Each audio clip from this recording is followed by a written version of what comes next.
Agathe. Bonsoir. D'abord, moi, je veux vous remercier. Je suis très contente que vous soyez venus. Évidemment, on va se répéter, mais en ces temps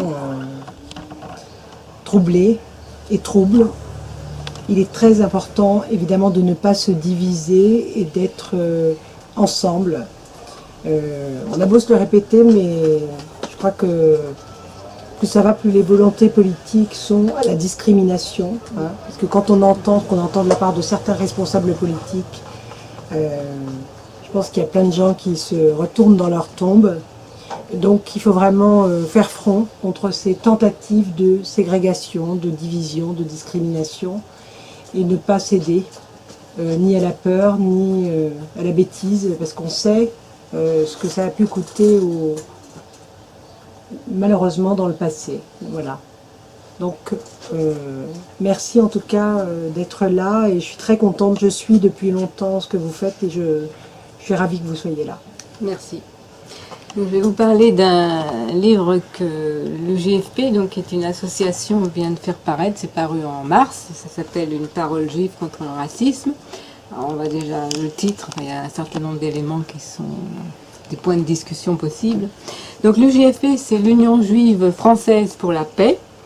Et c'est une association qui a été fondée en 1994.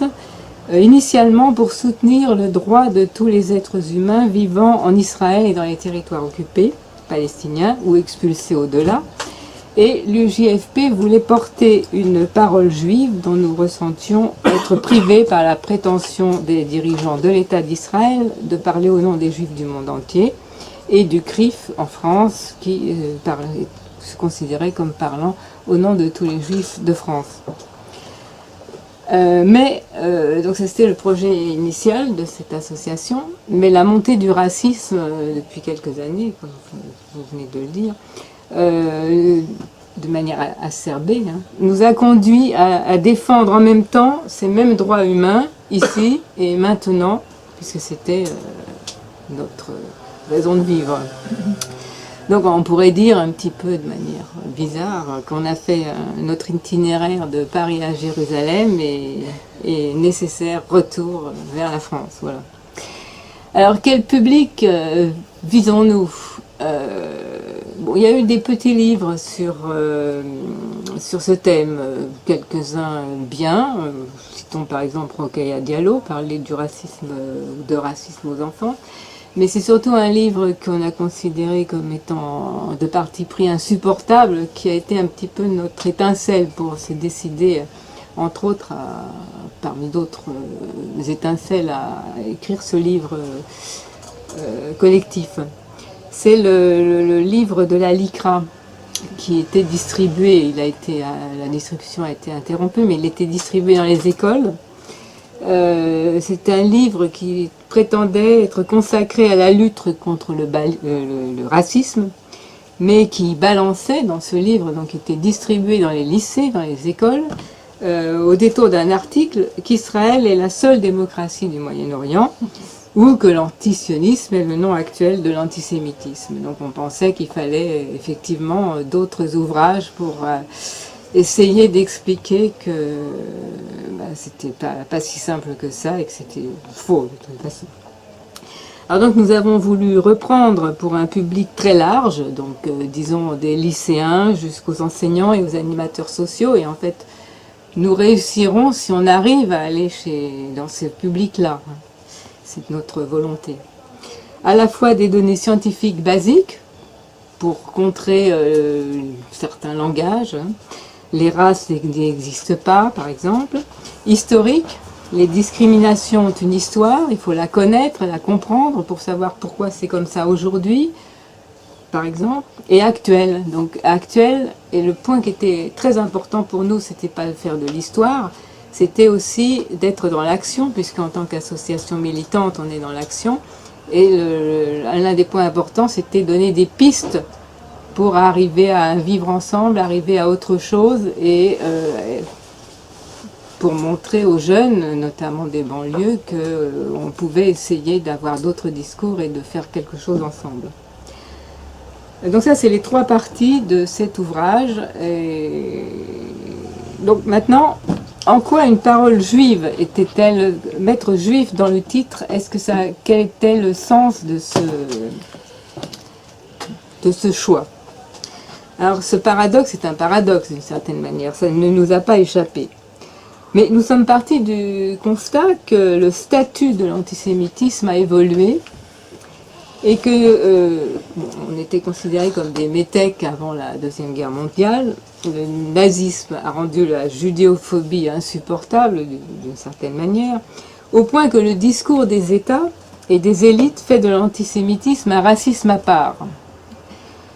Mais en devenant ainsi les protégés de la République, on devient cible pour tous ceux qui ne supportent pas, à juste titre, les discriminations réelles dont ils sont l'objet. Et quand les jeunes racisés aujourd'hui par l'islamophobie et la négrophobie se solidarisent naturellement avec le peuple palestinien, ils vont être doublement stigmatisés comme antisémites.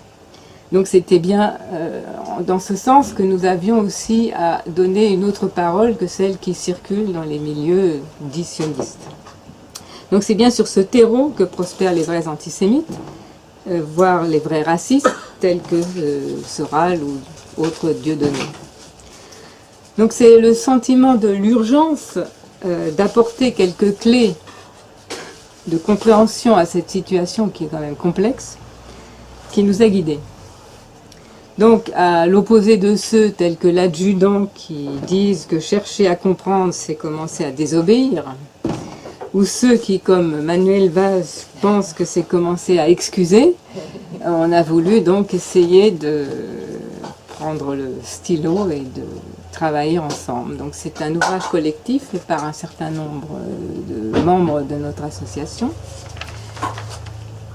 Alors, un autre point intéressant, quand vous le regarderez, vous verrez qu'en 4e de couverture, il y a une magnifique Marianne tricolore. Alors, qu'est-ce que ça veut dire? Ça indique le soutien du Commissariat général à l'égalité des droits, le CGET. Pourquoi ce soutien à un livre dénonçant le racisme d'État? Comment vivons-nous cette contradiction? Ça ne nous a pas dérangé. Nous avons fait un dossier pour avoir une subvention, on a construit le dossier pour qu'il soit accepté, donc on a utilisé des termes, on a utilisé le mot antisémitisme qu'on avait mis en avant à l'époque, etc. Bon, pour avoir cette subvention que nous avons eue, parce que c'est le paradoxe de notre gouvernement, enfin de ce qui se passe actuellement. Le CGET lutte contre les discriminations. Ça se voit peut-être pas au quotidien, mais c'est un organisme qui est, c'est pour la cohésion sociale et l'égalité. Voilà. Donc elle donne des subventions pour des projets qui développent, qui sont contre les discriminations et qui sont ils ont vocation absolument. Vocation A. Pour paraphraser notre Premier ministre. Tout à fait. Et donc ils ont décidé de soutenir notre projet d'une publication sur ce thème.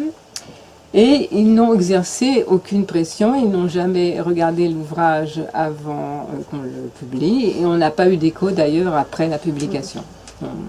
Rien. Ils n'ont pas demandé de rembourser. Ils n'ont pas demandé à être remboursés.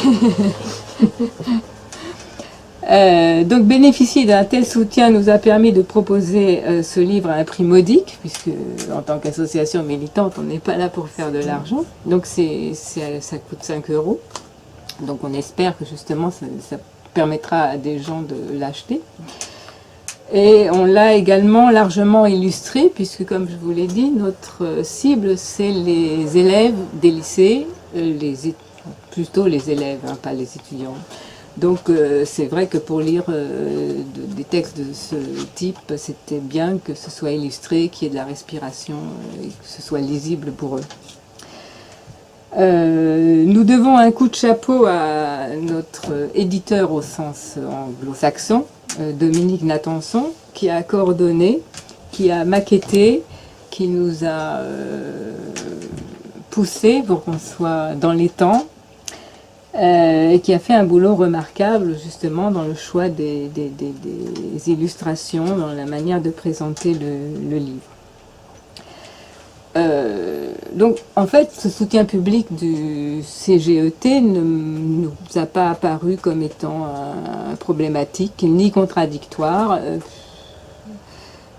C'est pas plus contradictoire que les positions dans lesquelles se trouvent parfois les enseignants eux-mêmes, hein, en tant que fonctionnaires de l'État et en ayant leurs propres convictions. Donc voilà. Alors les pistes que nous présentons dans cet ouvrage, donc comme je vous ai dit en 3 parties, c'est pour le vivre ensemble, mais il ne faut pas que ce soit un slogan vide, hein, de sens. Nous n'avons pas, bien entendu, en tant que militants associatifs, de double langage. Et nous avons travaillé pour essayer de montrer en quoi le discours politique et l'idéologie dominante faisaient circuler des idées fausses, écrites de manière relativement simple, pour que les jeunes puissent effectivement comprendre et au moins commencer à réfléchir sur le sujet. Donc, bien sûr, être dans une librairie, ça nous fait plaisir, mais en fait, nous aurons réussi notre pari, si je puis dire, si nous allons ailleurs aussi que dans les librairies, c'est-à-dire débattre dans des maisons des lycéens, dans des centres sociaux, dans d'autres associations militantes. Il y a eu hier soir à ce propos un événement à la Bourse du Travail de Saint-Denis, particulièrement intéressant, un procès contre toutes les associations militantes qui interviennent pour défendre la Palestine. Et c'était assez... pas que la Palestine, non. Au contraire, il y avait 2 qui étaient censées défendre la Palestine. Oui, il y avait... Et mais c'était... surtout, elles ont mis en avant le fait que finalement, quand on regarde et quand on suit les événements de Gaza et de Cisjordanie, et qu'on pense qu'il s'appelait Saint-Denis et qu'on vous appelle Molenbeek, eh ben on se sent un peu palestinien. Voilà, c'est ça. Tout à fait. Oui, c'était un raccourci que je faisais. Bon. C'était suite au Figaro, ça. Comment ? C'était suite au Figaro. C'est ça, exactement, à l'article, voilà. Il vient de Molenbeek. Saint-Denis était le... Voilà, c'est ça. Ah oui, oui, oui, oui. Toute la famille, Donc en fait, avec chaque fois que c'est possible, la participation, on souhaiterait, hein, si on aura réussi, si on peut le faire, la participation de ceux qui sont les victimes directes des discriminations. C'est discuter avec eux qui est important pour leur redonner la parole, une vraie parole, et qu'ils ne se sentent pas laissés pour compte qu'ils sont actuellement.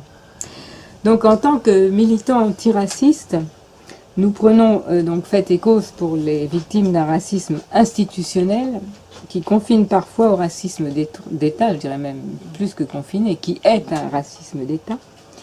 Et actuellement, ces victimes ne sont plus les juifs, mais pour l'essentiel les musulmans, les noirs et les roms. Et donc ce livre est une première pierre dans notre lutte contre le racisme idéologique porté par certains au plus haut niveau de l'État et qui prend souvent appui sur la question du sionisme et de la Palestine pour cliver les minorités et ainsi mieux les dominer. Donc, dans la première partie, on a voulu essayer de montrer en quoi, au niveau biologique, le racisme n'avait aucun fondement, et que c'était donc des discours qui étaient des justifications a posteriori liées au colonialisme, enfin on ne va pas rentrer dans les détails, mais notamment. Et dans la deuxième partie, on essaye de faire un petit peu un état des lieux de toutes les discriminations. Alors bien sûr, on a certainement oublié, vu le format, c'est critiquable, il y a certainement des choses qui ont été oubliées. Et dans la troisième partie, on essaye de voir, de faire une espèce de, c'est pas un catalogue, mais de montrer toutes les associations qui luttent, enfin pas toutes, certaines associations amies, on a choisi plutôt les associations amies, qui luttent dans la même direction que nous, et avec lesquelles donc on va continuer à travailler. Et ce qu'on a commencé à faire, on a dans la suite de cette publication, on a rencontré donc des associations amies, Roms, noirs et musulmans, pour essayer de monter ensemble des états généraux antiracistes contre l'idéologie, enfin antiraciste politique, contre l'idéologie dominante. Voilà. Ça a quand même une utilité. L'utilité est avant tout politique, évidemment. On n'est pas dupe des manœuvres.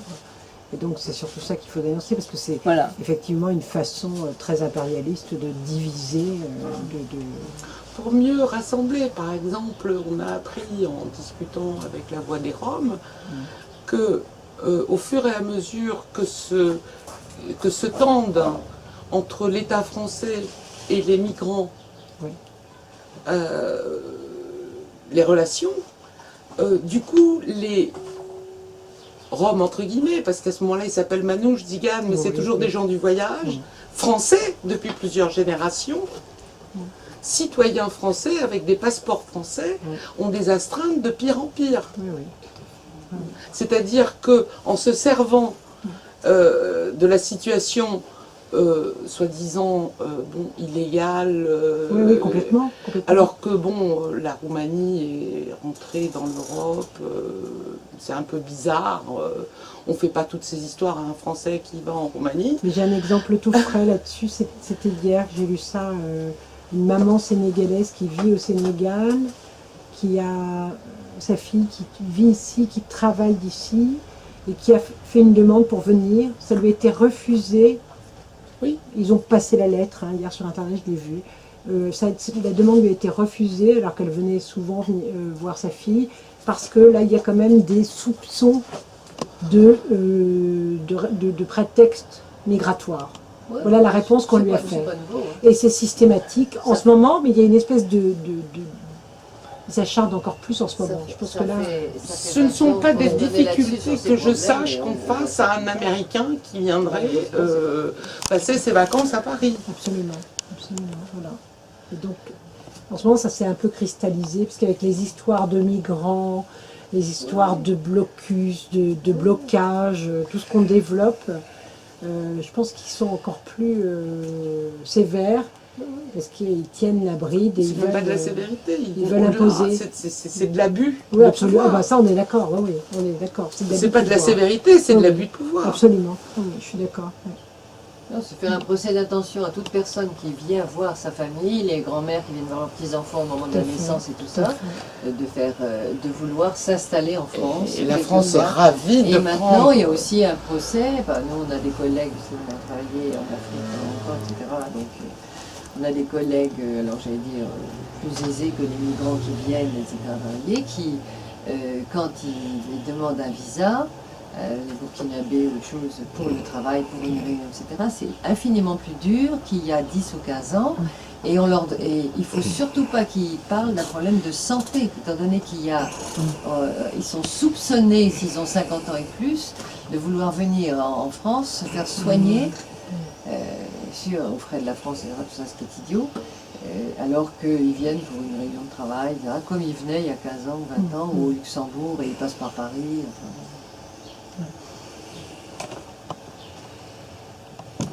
Si vous avez des questions plus précises. Est-ce que vous avez pu commencer à travailler, essayer de travailler avec, par exemple, des syndicats de parents d'élèves, genre FCPE et tout ça? Non, on n'a pas encore commencé. Là, vous êtes la première librairie parisienne qui a accepté. Oui. Non, comme moi, je regarde votre site. Mais pas la dernière. Dès qu'une chose pareille, je sais, etc. Je sais bien que c'est récent, mais parce que pour essayer d'entrer dans le... Oui, la FCPE, c'est... Pour essayer d'entrer dans le... Oui, parce qu'en plus, comme vous avez le cachet du ministère de notre cher Premier ministre, moi je crois que là vraiment, vous avez vocation à être dans les écoles et à... Mais c'était c'était le but. Le but, hein. hein. De toute façon, elle est très bien faite. Puisqu'il s'agit de lutter contre les stéréotypes et non pas proposer de nouveaux stéréotypes par rapport aux anciens, je pense que vous avez un bon créneau là. justement, de lutter contre certains stéréotypes, Tout à fait. effectivement, hélas, malheureusement, diffusés depuis le sommet de l'État Voilà, le français. problème, c'est que C'est quand même le problème que nous avons aujourd'hui. ça quoi. rend les choses encore plus difficiles. Ça complique parce un que ça vient peu. de très haut. Il faudrait peut-être expliquer ça à Madame Belkacem pour lui dire que nous sommes tout à fait d'accord pour combattre les stéréotypes et notamment les stéréotypes les plus répugnants à caractère raciste, mais que malheureusement son chef donne le mauvais exemple. Alors je ne sais pas si c'est un message qu'elle peut entendre. Enfin vous me direz qu'il n'en a plus pour longtemps, lui, enfin plus pour longtemps dans ses fonctions, mais quand même. On n'est pas sûr que les suivants vont entendre. Voilà, voilà, c'est ça, c'est ça. On a une belle expérience. Le problème, c'est que le pire n'est jamais sûr, mais enfin bon. D'accord. Et donc on a voulu effectivement brasser très large et on a rappelé que l'Europe ça n'a pas toujours existé et que les Italiens, les Portugais et les Polonais s'en sont pris plein la gueule en France et qu'il y a même eu des espèces de pogroms à leur encontre. Hein, donc, Oui, qu'il y a encore des remarques racistes envers les Portugais. et qu'il y a encore des remarques, Et certainement. plus avant que ça, il y avait même les Bretons. Les pauvres Bretons Voilà. qui déboulaient à Montparnasse pour Et les prendre de Corses tellement l'emploi. paresseux. Ben voilà. Non mais les Bretons, ce qui est Les assez... Auvergnats, Je crois que j'ai lu tellement quelque avares. chose sur les Bretons, un texte très ancien, donc ils venaient pour être souvent assez pauvres des campagnes bretonnes, Des cassines. pour servir de personnel, et c'est des cassines absolument, pour servir de personnel, mais ça n'a l'air de rien, mais il y avait vraiment un racisme atroce, évidemment, une discrimination, parce qu'il y avait cet accent, ce langage qu'on ne comprenait pas, ces manières rustres, etc., etc. Oui, la difficulté, c'est la peur de l'autre. Qui est l'ennemi où est-ce qu'il est? Est-ce qu'il est chez nous, à l'extérieur? Enfin bon, il y a comme ça. Et quand on explique aux enfants ce genre de discrimination, justement, au travers de Bécassine, ou en tout cas de la Bretagne, Ouais. et de ces gens et de cette ruralité qui débarquaient à Paris, dans les grandes villes en tout cas, ben souvent ça les marque parce que justement c'est un début d'explication assez intéressant. Enfin, ça c'est bien avec les jeunes élèves, souvent avec les enfants plus jeunes, et souvent ça les Tout à fait. conforte Moi, dans ce... Je sais que pendant longtemps, tant que je vivais à Maison-Lafitte dans les Yvelines, et que j'avais une pratique hebdomadaire, les vigies des femmes en noir à Paris, on était invités dans pas mal de lycées à problème au moment de la présentation des associations, et donc je me suis souvent déplacée, puisque j'étais pas loin, à Poissy, à Achères, dans des tas d'endroits comme ça, dans des lycées professionnels, où il y avait toutes les associations, mais nous, on était en général 2, 3, 4 grand maximum.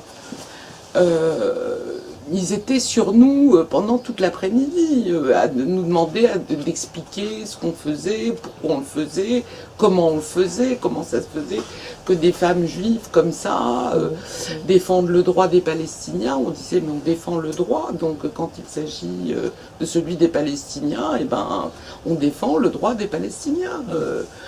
Ils sont ni plus beaux ni plus gentils, mais c'est comme ça. C'est quand on n'a pas envie de vivre dans un monde régi par l'épée, on choisit de vivre dans un monde régi par le droit. C'est tout. On ne se pose pas. Et qu'on avait choisi, dans ce cadre-là, des modes de lutte qui étaient une vigie hebdomadaire pour témoigner.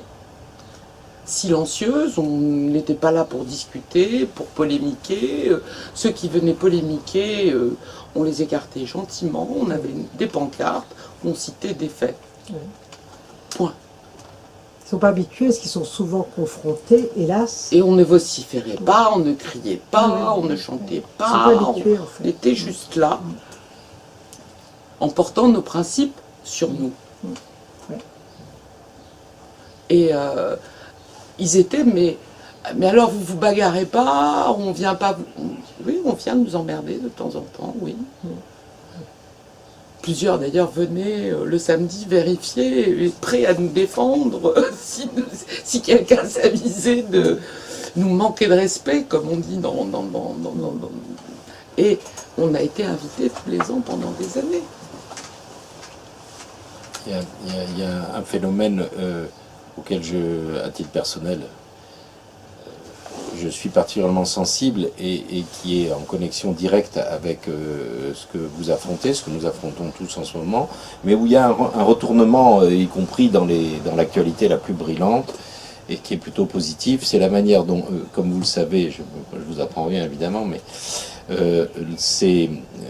ce système de représentation montant les gens contre les autres, créant une espèce de guerre civile chez les pauvres, et notamment sur des bases ethniques, religieuses et autres, est destiné à masquer, et ça a été efficacement fait depuis une quarantaine d'années, le rapport de classe. Mais bien sûr. Donc ça, c'est en train quand même le voile est en train de se déchirer progressivement, à la mesure de la dureté des temps, notamment pour les jeunes générations.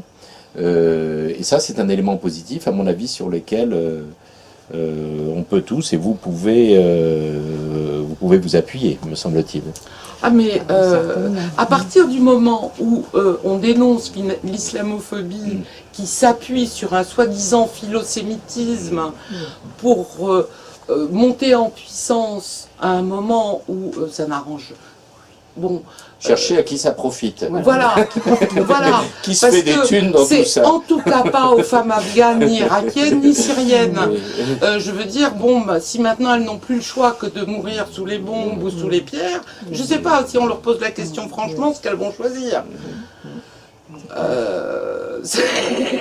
Ben voilà. J'avais une question sur l'association. Donc, qui l'a créée et quand ça a été créé? C'était en 1994. Voilà. Au moment des accords d'Oslo. Et c'est Richard Wagman qui l'a créé. Non.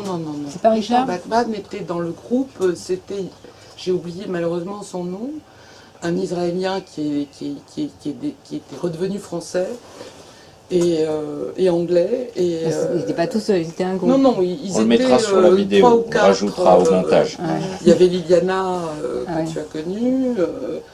Et Richard Wagman faisait partie effectivement du groupe. Ah oui, moi j'ai connu le JFP avec Wagman depuis le début, et quand on se voit, on dit on a pris des rides ensemble. À chaque de manif en manif. Et donc maintenant on est presque 500, ce qui est nombreux. Oui. Ce serait bien si on était plus, mais on est presque 500 adhérents. Mais pour une poignée de militants. C'est déjà beaucoup. Voilà. C'est déjà C'est déjà beaucoup. pas mal. Oui, c'est déjà pas mal. Hein, presque 500. Dans le contexte actuel, il n'est pas spécialement encourageant pour les adhésions à ce type d'organisation. C'est un bon Non, mais résultat. c'est Oui, une mais autre tant mieux. chose que je vais dire. Moi, ça fait 4 ans que je suis en aller-retour, que je ne suis pas toujours à Paris, que je voyage beaucoup.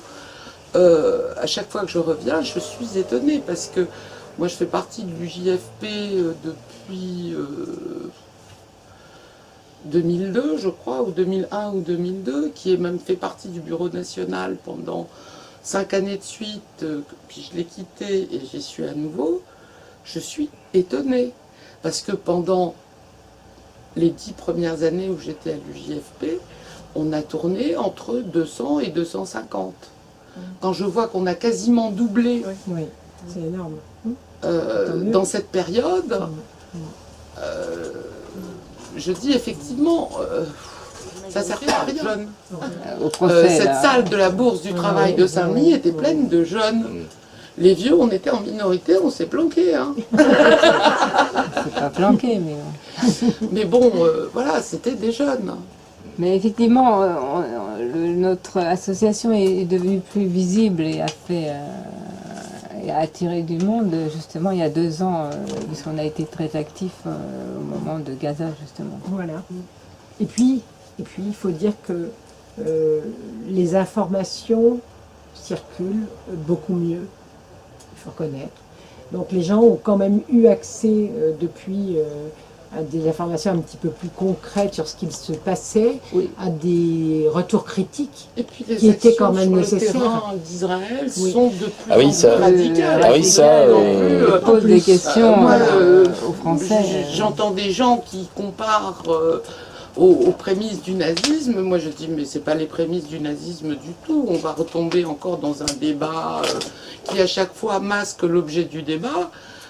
On est devant Daesh.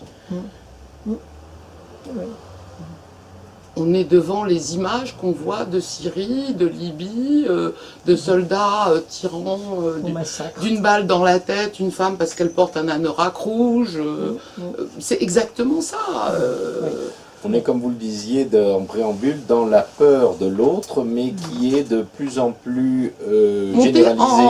Moi, Eh je bien me oui, souviens parce que, d'un temps où quelqu'un qui avait peur, c'était un lâche. Aujourd'hui, c'est quelqu'un qu'il faut respecter et dont il faut excuser toutes les conneries. Oui.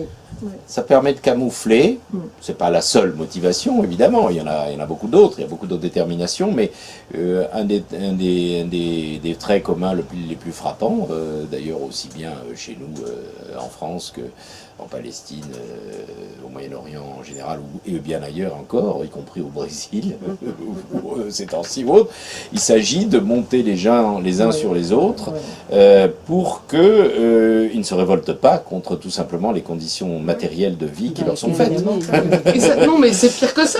Ça permet de masquer comment on aggrave leurs conditions de vie. Oui, bien sûr.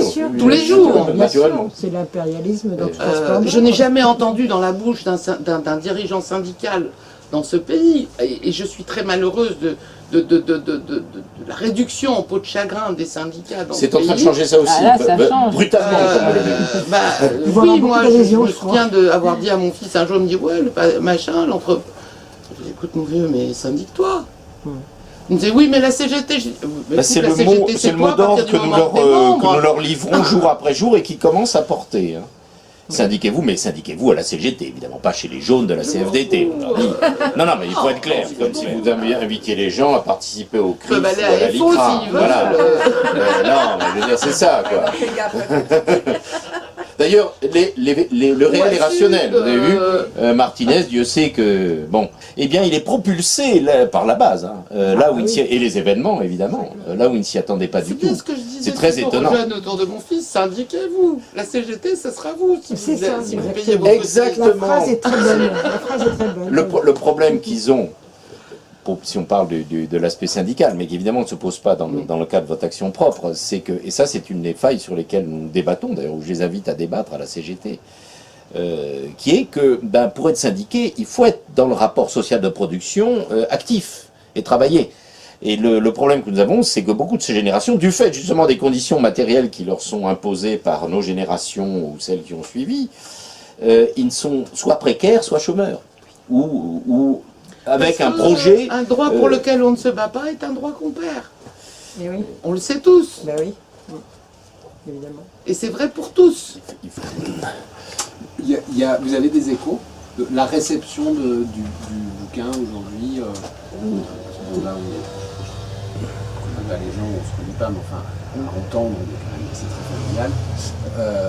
Est-ce qu'il y a des échos un peu au-delà du cercle familial, déjà de réception de Oui. Bon, on a eu pas mal d'échos positifs avec des critiques parfois fondées et qui feront quand on fera une deuxième édition, on essaiera de matérialiser ces critiques en tenant compte. Il y a eu quelques lettres d'injures, mais c'est comme d'habitude, c'est des injures. Nous n'avons pas C'est été rassurant. On n'en fait rien. Oui, le contraire serait inquiétant, oui. Il n'y a pas eu beaucoup d'échos dans la presse. On n'a peut-être pas fait assez d'envoi de presse pour le moment. Mais enfin bon, on est des bénévoles, donc ça se fait voilà, petit à petit. Donc on a eu ce qui était attendu, quelques réponses très positives, des critiques intéressantes et constructives et pas mal d'injures. Voilà. Pour faire le... Ça, on a l'habitude. Pardon. Au niveau national, quel est l'impact de cette association Alors on est dans toutes les régions. dans toutes les régions? Oui, on a un de nos coprésidents, parce qu'il y a deux coprésidents, l'un d'eux est à Bordeaux et l'autre est à Marseille, donc comme ça on est bien dispersés sur tout le territoire. Donc Pierre Stamboul est à Marseille et André Rosweg est à Bordeaux. Et il y a également des gens actifs en Bretagne, donc on est très bien répartis. Alors parfois les petits groupes dans les régions c'est 5, 6, 7 personnes. Des fois c'est une. Des fois... C'est un début. On est dans toute la France, ce qui fait que selon l'endroit où on habite, on fait des conférences, où on participe à des actions militantes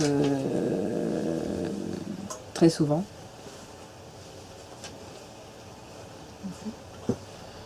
S'il n'y a plus d'autres questions, je vous inviterai... Comment ? Faut être juif. Non, alors ça c'est un débat. Il ne faut pas être juif. Ça s'appelle, il y a le mot juif dans le nom parce que pour orienter, c'est pour contrebalancer le clip, c'était pour dire d'où partait cette parole et ce qu'on voulait Des défendre. juifs en majorité. Mais largement. il y a des non-juifs. Disons que les gens qui viennent, qui adhèrent à cette association et qui ne sont pas juifs, c'est qu'ils ont un rapport. Quel rapport à la judéité ou aux Qu'ils assument nos valeurs. Ou qu'ils assument les mêmes valeurs et donc ils veulent effectivement venir pour nous Et soutenir. finalement, alors, ça représente quel pourcentage Je ne sais pas, il y a peut-être 20 ou 20% de... je crois que oui. 20, je dirais 20%. Et il y avait même au Bureau national pendant un temps un Français musulman marié avec une Libanaise et qui avait choisi d'être libanais et qui se trouvait, c'est lui qui a demandé à faire partie de notre association. Il a été un membre éminent, il est toujours, je crois, membre, mais je crois que maintenant il est en province. Et moi... Parce que c'est vrai que la représentation, c'était en France. Non mais parce que Sophie, c'est vrai que la représentation, sinon elle est uniquement faite par le CRIF. C'est-à-dire que ils considèrent parler au nom et représenter tous les juifs. Voilà. Et est-ce que, en termes de réception, non pas de réception au sens festif, mais d'écoute et par les pouvoirs publics, votre représentativité est malgré tout reconnue, ou est-ce que vous êtes un petit peu ostracisé, comme on pourrait le soupçonner ? Alors, reconnu, je ne sais pas, connu. Sans qu'on ne fait pas des Hollande et Valls ne viennent pas à l'occasion des assemblées générales Non, festoyer. on aimerait faire un contre-dîner du CRIF, mais vu notre petit nombre, on n'a pas encore réussi. Si, ça a été fait une fois à Lyon, puisque oui, Lyon aussi, c'est une région où il y a un groupe actif, et ils avaient invité des députés. Il y avait eu, ça avait été une réussite, c'était il y a 4-5 ans, je crois. Oui, il y a 4-5 ans, ça demandait tellement d'énergie. Mais à Paris, on n'a pas réussi à le faire, mais on souhaiterait faire quelque chose d'équivalent. Il y a des députés qui nous connaissent, qu'on connaît. Oui, mais il faut pas. C'est très bien qu'ils participent, mais il ne faut pas hésiter. Il n'y a pas de raison qu'il y ait deux poids, deux mesures et d'inviter absolument, nos chefs d'État. Oui, mais il faut un budget. Ah ben non, mais ils vont s'accommoder. Non, mais ils vont s'accommoder de quelque chose de frugal. Le CRIF, ils font payer le repas. Il faut payer le repas. Très cher. Donc, non, les invités ne payent pas forcément. Oui, mais ça peut être assez frugal. Non, mais la question n'est pas là. C'est très bon cuisinier dans notre organisation, la question n'est pas là. Mais le problème, c'est que c'est beaucoup d'énergie. Oui, bien sûr. C'est beaucoup d'énergie. J'ai pas parlé d'un sujet parce que nous n'avons pas voulu en parler dans cet ouvrage parce que on voulait que ce soit justement à visée pédagogique. C'est le BDS. Ah oui. Voilà. Boycott des investissements, sanctions, donc auquel l'UGFP est partie prenante, mais c'est bien sûr de manière voulue que nous n'avons pas voulu. Et non pas parce qu'ils sont en train de tenter de criminaliser ça. Non. Nous avons nos campagnes là-dessus. Parce que une incise, dans le cadre de l'action de quartier, je ne vais pas entrer dans les détails, mais l'anecdote à mon avis est symptomatique, là aussi. Dernièrement, au conseil de quartier, nous avons NKM ici, comme vous savez, qui n'a pas réussi à être élu, mais enfin qui intervient dans les conseils d'arrondissement et autres, au titre de l'opposition, et qui présente des vœux au conseil d'arrondissement, un jour où j'étais présent, et on a proposé un qui consistait, bon, je ne vais pas entrer sur ce que c'est un vœu en conseil de quartier et autres, mais ils sont examinés par l'hôtel de ville à Paris, qui a un statut un peu particulier, donc par Hidalgo et ses services. Et le conseil d'arrondissement qu'elle l'a présenté pour le présenter au conseil de quartier, pas au conseil de quartier. Non, c'est pas le conseil de quartier, ma langue a fourché, c'est le conseil d'arrondissement, absolument, c'était le conseil d'arrondissement, et qui visait à participer à cette campagne de criminalisation du BDS. Alors, ce qu'il y a d'étonnant, c'est que, enfin d'étonnant, je pense que ça ne va pas vous surprendre, c'est que le vœu a été rejeté au niveau du conseil d'arrondissement du 14e, mais qu'en même temps, Hidalgo promeut exactement la même chose au niveau de l'hôtel de ville. C'est quand même, vous voyez, c'est le genre de contradiction auquel... Donc voilà une petite introduction pour vous encourager absolument à aborder cette question du BDS. Oui, mais c'était pas l'objet. BDS, on fait des communiqués. Il faut savoir que le conseiller aux affaires internationales de Madame Hidalgo, je n'ai plus le nom, Lippmann ou quelque chose comme ça, est quelqu'un qui est membre coopté du CRIF. Oui. Bon, donc, quoi que fassent les gens comme Yann Brossa et d'autres mouvements à l'intérieur du Conseil de Paris, bon, moi aussi, je lui ai envoyé votre livre en disant, je pense que vous manquez d'informations, etc. Mais pour me moquer de sa tête, quoi. Mais parce que choisir quelqu'un qui vient du CRIF comme conseiller aux affaires internationales, c'est pour ça que cet été, il y a eu ce fameux Tel Aviv sur scène, contre lequel les associations diverses, donc, et nous aussi... Enfin, qui était, Dieu merci, si j'ose dire, particulièrement contre-productif quant aux résultats médiatiques. Le Tel Aviv sur scène. Mais parce que des associations se sont quand même... On a tout fait quoi, localement, pour ceux qui étaient là en mois d'août, pour nous empêcher d'essayer de manifester en nous mettant les flics, en nous encadrant. Absolument.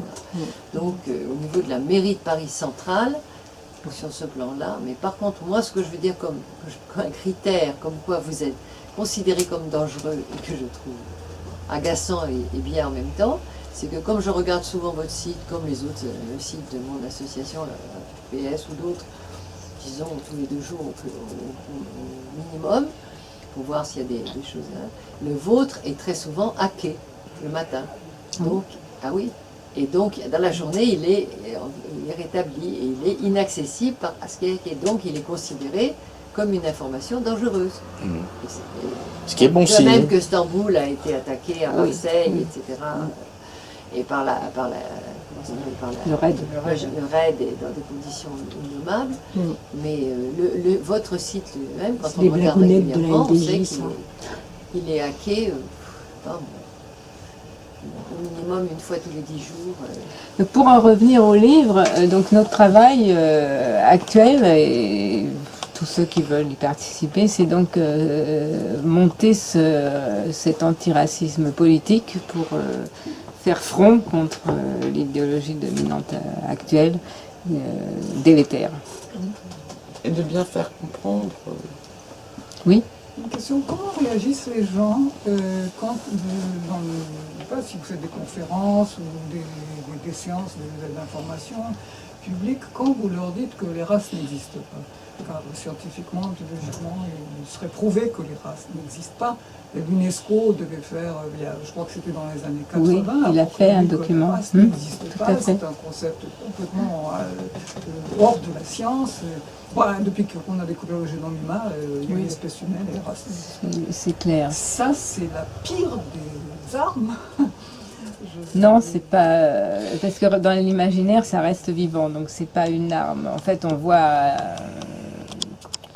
C'est pas la seule arme. Je pense qu'il faut retourner sur le terrain politique. C'est même une très mauvaise arme. C'est pas forcément une bonne arme. Patrick Thor, qui est un ami, à juste titre, a écrit d'ailleurs un livre là-dessus, dernièrement, et où il dit c'est complètement ridicule, en termes de rhétorique, politique ou autre, d'utiliser l'argument des races qui n'existent pas. Parce que c'est justement derrière ça que se cachent la plupart, y compris de nos adversaires. Il dit, et il a un argument également de pure rhétorique, mais imparable, qui leur a opposé déjà depuis longtemps, qui leur dit, alors, si le racisme n'a pas de sens parce que les races n'existent pas, à ce moment-là, ils seraient bienvenus si elles existaient. Vous voyez? Et là, ils sont un peu troublés quand on fait cette réflexion. On ne traite absolument pas le problème quand on fait ce genre d'argument, parce que c'est purement formel. Et donc c'est très facile d'y répondre par des arguments tout aussi formels, parce qu'évidemment dans les représentations des gens qui sont sensibles à ces instrumentalisations, évidemment derrière le mot race, ils mettent toute une série de représentations, de choses extrêmement concrètes, vécues, et et qui s'expriment comme de cette manière-là, et c'est celle-là qu'il faut prendre en compte. Parce que dire que les races n'existent pas, ça veut dire qu'ils rêvent éveillés en permanence quand ils évoquent les frustrations, les problèmes qui sont instrumentalisés. Donc il me semble que c'est pas du tout un argument décisif, et d'ailleurs ça fait longtemps qu'il ne l'est plus. Et c'est parce que c'est l'argument numéro un des gens qui veulent soi-disant lutter contre les stéréotypes, en les évacuant de manière complètement arbitraire, qu'il est complètement inefficace. D'ailleurs, il suffit de voir les résultats. Oui, c'est pour ça que c'est une partie parce qu'il fallait le traiter, sinon. Mais il revient quand même. C'est une espèce d'arlésienne. Enfin, l'eugénisme. Vous avez des périodes selon l'environnement où on revient et vous avez des groupes qui disent bah non, ça existe, même si on a prouvé scientifiquement que ça n'existe pas. Il y a quand même des groupes qui reviennent et qui réutilisent ces arguments. Mais les arguments essentiels... Oui. Non, l'eugénisme. L'eugénisme. Ah oui, pardon. Oui, voilà, mais, je veux dire, c'est quand même le racisme politique qui est le racisme le plus virulent. Oui, mais le fait de dénoncer... Le plus dangereux. Et le plus dangereux. Le virulent, le plus dangereux. C'est-à-dire... Enfin, moi, il me semble que ça devrait être... Enfin, Vas-y, toujours. Le monsieur voulait poser une question aussi. Ça doit être accompagné de l'histoire, de la construction du racisme. Ça peut se faire d'une façon très simple, synthétiquement. C'est ce que nous avons fait. C'est ce qu'on a essayé de faire dans ce livre, hein, de manière simple, justement. Oui, les Gobineau et compagnie, hein, puisqu'on est en France, on peut en parler. Ah, si vous lisez le livre, c'est ce qu'on a essayé de faire. Mais ce que je vous disais en répondant à votre question, que c'était pas le seul axe de dire que les races n'existaient pas, c'était pas le seul axe de défense qu'on avait dans l'antiracisme. Monsieur voulait poser une question. Non, je voulais enchaîner sur la même question. Alors, je ne sais plus qui a dit ça, je le répète, je ne sais pas qui je cite, mais qui a dit que les races existent, elles existent réellement, et c'est le racisme qui les crée. Et je trouve que c'est un retournement qui est intéressant, parce que effectivement, en tant que biologie, enfin, en tant que réalité biologique, évidemment, il faut tenir ce discours pour dire qu'il n'y a pas de réalité biologique des races. Par contre, il y a une réalité sociale, de l'expérience de la catégorisation, et ça c'est une expérience très réelle, très concrète, et qui existe réellement pour le coup, et qui fait que le concept de race renvoie à une expérience réelle vécue. Quand on a la peau blanche et un nom à peu près européen, on n'a pas la même expérience de se promener dans Paris. Voilà. Et ça c'est une expérience réelle, et de ce point de vue-là, enfin, voilà. Et donc je trouve que c'est un retournement qui est intéressant aussi, et qui permet de contourner cette difficulté, qui est que effectivement il faut tenir le discours scientifique, s'appuyant sur la biologie et le discours scientifique pour dire c'est une invention politique, mais en même temps c'est une invention politique qui a une existence réelle et qui a un impact réel sur les vies, telles qu'elles sont vécues concrètement. Ça me paraît très juste. Excellente synthèse. Il faudra revenir toujours. C'est un problème politique en Palestine. C'est pas autre chose. Il faut jamais en fait s'entraîner là où ils veulent nous entraîner. Parce que toujours on renvoie tout ce qui se passe en France depuis des années, on instrumentalise tout. En fait, c'est tout en faveur de l'occupation totale de la Palestine, de l'intervention en Irak, tout ça. Moi, je pense qu'il faut rester. Le problème, il est politique. Il n'est pas ni religieux, ni raciste, ni rien du tout. Voilà, c'est ça. Moi, je pense que c'est notre arme, à mon avis. Et puis le discours, c'est un discours humain, un discours qui rassemble beaucoup de gens. Et il ne faut pas aussi céder à la peur et au chantage, tout ça. Moi, je pense qu'il faut toujours rester. Non, c'est politique. Oui, c'est ce qu'on a essayé de dire ce soir, et c'est ce qu'on essaye de dire là, et que la nouvelle lutte, enfin la lutte qui se dessine à l'heure actuelle, qu'on a vue hier soir donc à la Bourse du Travail, et que nous on va essayer de continuer à porter, c'est bien un antiracisme politique. Et on n'est pas dans la morale, on est dans la politique, et on lutte contre les discriminations, l'égalité, qu'il n'y a pas plusieurs racismes, qu'il y a un seul racisme, c'est structurel, et que effectivement... Ne pas être raciste, ça ne veut pas dire forcément aimer l'autre. Non, pas du tout. Pas tout le monde, personne n'est forcé d'aimer tout le monde. Mais C'est une défense structurelle et même. C'est pas possible de Et toute donc, y façon. compris, bien entendu, en Palestine, puisque oui, historiquement, c'était ce. Je vous rejoins à 300. Excusez-moi, j'insiste encore, mais j'étais professeur d'anthropologie pendant 38 ans. Et quand je disais à mes étudiants que tous les blancs sont des noirs décolorés, Mais c'est vrai, Mais c'est vrai. puisque Lucie est née en Éthiopie. quand j'étais petite et que j'avais les cheveux tout noirs, Oui, mais le problème, c'est que les colons sont blancs. Et le problème, c'est que les colons sont blancs et les esclaves sont noirs. C'est là que joue le phénomène du racisme. C'est joli. Non, mais l'un n'empêche pas de dire l'autre. Oui, bien sûr, c'est un peu plus. Oui, bien sûr qu'il faut disqualifier tout argument scientifique.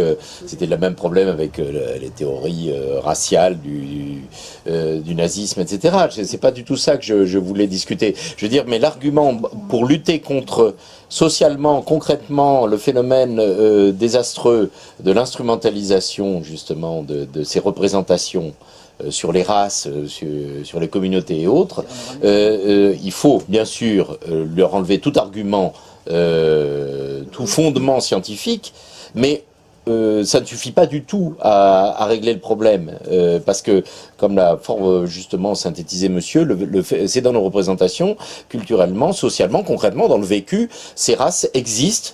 On met autre chose derrière le mot, mais il ne faut pas se cacher derrière les mots, et le phénomène, lui, qui s'exprime de cette manière-là est absolument concret et vécu. Donc quand on dit aux gens « vous avez tort » parce qu'en réalité scientifiquement les gens n'existent pas, on les convainc pas vraiment parce que ça ne répond pas du tout à leurs problèmes concrets. On est passé Et si je du peux me biologique au social. si je Mais peux me c'était- permettre, par exemple, l'engagement à nos côtés et aux côtés de la brigade anti-négrophobie de la Voix des Roms, qui défend d'abord des manouches et tziganes, français et blancs, et qui sont l'objet de mesures de discrimination qui s'estiment racisées. il faut démolir la construction historique du racisme. Bah non, Ah, mais ça, il faut c'est- démolir les rapports exactement. sociaux de production dans les. C'est surtout ça qu'il faut démolir. Construction historique, c'est du domaine du gris sur du gris, comme disait l'autre. Hein, c'est après coup.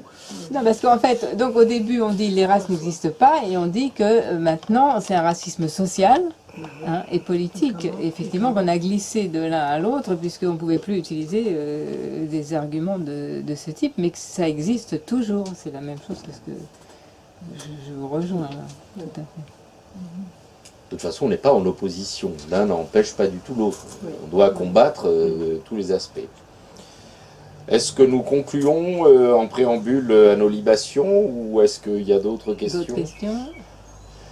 Bon, bah, je vous invite à Ben, je conclure. vous remercie et j'espère que vous lirez ce livre et qu'il vous sera utile dans vos luttes personnelles. Et qui était difficile à se procurer jusqu'à il y a peu, mais maintenant qu'on peut de Oh là. nouveau se procurer.